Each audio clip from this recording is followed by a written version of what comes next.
Bismillahirrahmanirrahim. Assalamualaikum warahmatullahi wabarakatuh. Alhamdulillahirabbil alamin. Assalatu wassalamu ala Rasulillah wa ala alihi wa sahbihi ajma'in, amma ba'd. Yang saya hormati Pak Profesor Otto Hasibuan, Wakil Menteri Koordinator Bidang Hukum, HAM, Imigrasi dan Pemasyarakatan. Yang saya hormati Menteri Hukum Pak Supratman Andi Aktas. Yang saya hormati Menteri Hak Asasi Manusia Pak Natalius Pigai, yang sehari-hari saya panggil Brur. Kemudian Menteri Imigrasi dan Pemasyarakatan Bapak Agus Hardianto. Kemudian Bapak Wakil Menteri Koordinator Bidang Hukum, Hak Asasi Manusia, Imigrasi dan Pemasyarakatan, tadi Pak Otto Hasibuan. Kemudian Wakil Menteri Hukum Bapak Edward Omar Syarif Hierich. Kemudian Wakil Menteri Hak Asasi Manusia Bapak Mugianto Sipin. Kemudian Wakil Menteri Imigrasi dan Pemasyarakatan Bapak Silmi Karim yang sudah saya kenal lama. Kemudian para pimpinan tinggi media di lingkungan Kementerian Hukum dan HAM, para staf ahli, staf khusus dan penasihat kehormatan Menteri Hukum, para pimpinan tinggi Pratama di lingkungan Kementerian Hukum dan HAM, serta para tamu undangan, hadirin dan hadirat yang berbahagia. Puji syukur kita panjatkan kehadiran Allah Azza wa Jalla. Sore hari ini kita bersama-sama dapat hadir dalam keadaan sehat walafiat di Kementerian Hukum sekarang ini, atau dulu Kementerian Hukum dan Hak Asasi Manusia. Sama-sama kita menyambut kedatangan para pemimpin, para menteri, para wakil menteri yang baru yang selanjutnya akan menangani tugas-tugas yang selama ini jadi tanggung jawab dari Kementerian Hukum dan Hak Asasi Manusia. Saya teringat pada tahun 1999, sudah lama sekali, ketika itu saya dilantik sebagai Menteri Hukum dan Perundang-undangan di kementerian ini.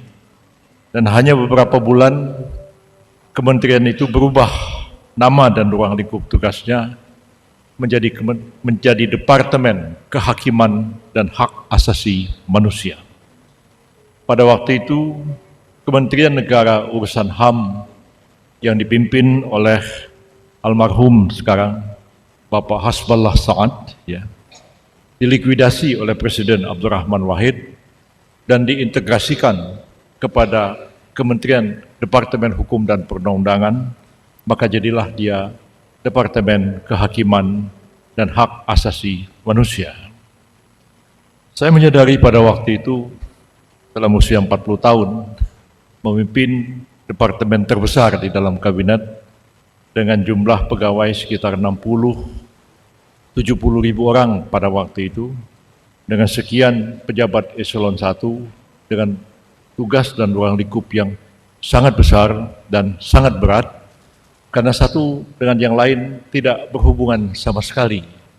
Antara Dirjen Pemasyarakatan dengan Dirjen Haki itu tidak ada nyambungnya satu dengan yang lain, tapi bernaung di satu kementerian yang sangat besar. Karena itu, sesuatu langkah yang sangat strategis dan luar biasa yang diambil oleh Presiden baru kita yang baru dilantik pada tanggal 20 Oktober yang lalu, Pak Prabowo Subianto, dan Wakil Presiden Pak Gibran Rakabuming Raka, melakukan restrukturisasi dan reorganisasi Kementerian Hukum dan HAM menjadi 3 kementerian baru: Kementerian Hukum, Kementerian Hak Asasi Manusia yang tadi saya katakan sempat diciptakan dan dilikuidasi sendiri oleh Presiden Abdurrahman Wahid, dan sekarang dipisahkan kembali dan dibentuk kembali Kementerian Hukum, Kementerian Hak Asasi Manusia sebagai satu kementerian yang berdiri sendiri. Kemudian tugas-tugas pada waktu itu memang sangat berat, sangat rumit keadaannya, apalagi kita dihadapkan kepada kerusuhan-kerusuhan yang terjadi di Ambon, Poso, dan tempat-tempat lain. Banyak sekali tuduhan-tuduhan telah terjadi kasus-kasus pelanggaran HAM yang berat, dan kementerian kita ini pada waktu itu berhasil membentuk undang-undang sekaligus juga membentuk pengadilan hak asasi manusia, pengadilan HAM ad hoc, dan juga menyelesaikan rancangan undang-undang kemudian tentang Truth Commission and Reconciliation, yaitu Komisi Kebenaran dan Rekonsiliasi. Dan kita pada waktu itu dengan sedikit kepala tegak berani menghadapi tantangan dari Dewan Keamanan Perserikatan Bangsa-Bangsa yang beberapa anggotanya mengancam akan membentuk International Tribunal atas kasus-kasus pelanggaran HAM yang diduga terjadi di negara kita. Alhamdulillah dapat kita hindarkan bersama. Sekarang langkah yang telah ditempuh oleh Presiden Prabowo Subianto mereorganisasi kementerian yang sangat besar ini menjadi 3 kementerian patut kita sambut dengan rasa syukur dan sekaligus juga merupakan tantangan bagi kita fokus menangani bidang-bidang yang mungkin kalau dipimpin oleh satu menteri akan kurang fokus sama sekali. Saya teringat tahun 99 ketika masuk ke kementerian ini, yang agak terbengkalai adalah pemasyarakatan.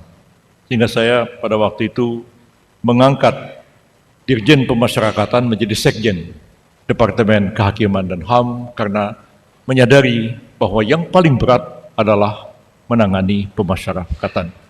Mungkin sekarang sudah tidak, tapi dengan pemisahan beberapa ini dan dikoordinasikan oleh Kementerian Koordinator Bidang Hukum, HAM, dan Imigrasi dan Pemasyarakatan, mudah-mudahan pekerjaan kita lebih fokus, lebih tajam program-program yang kita lakukan, dan tentu dengan pencapaian yang optimal yang kita harapkan bersama.